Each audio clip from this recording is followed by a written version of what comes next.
በውቢቷ ከተማ ጅማ አባ ጅፋር በታላቁ ሙኒር መስጂድ ከ30 ዓመታት በላይ ያስቆጠሩ አንድ ትልቅ ሰው ላስተዋውቃችሁ።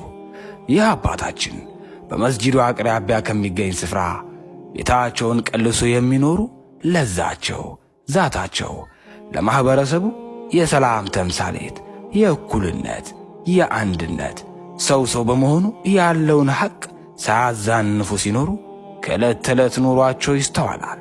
ይህም ከእምነታቸው እስልምና የመጣ መሆኑን ያንጸባርቃል። እኛ አባታችን አላሁ አክበር እያሉ ወደ ጀነት የቀልብ ሰኪና ወደሚረጋጋበት የአላህ ቤት ወደ ሆነው የሰላት ስፍራ ደከመኝ ሰለቸኝ ሳይሉ ለ30 ዓመታት ያህል ሲጣሩ ቆይተዋል።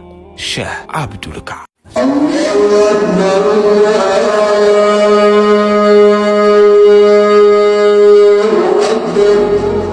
السلام عليكم ورحمة الله وبركاته أبا. وعليكم السلام ورحمة الله وبركاته. كم نجوما نجار الحمد لله رب العالمين.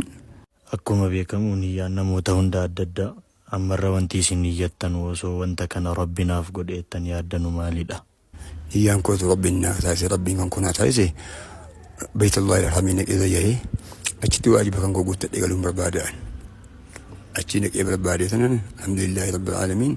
وربي من كسل من إيان كان كوكان مايشو يقوم من يقول ما قلت أبي يا ربي يا ربي من قال يوم ربي أنكو تركاتني سجدت مبوهاجرة أما يا ربي نعبد أنك أيهم روضة شيء كان زيهم بربادي እኛ አባታችን አልፋሩቅ ትራቭል ኤጀንት ያዘጋጀው ነፃ የኡምራ ፓኬጅ አይገባቸውምን?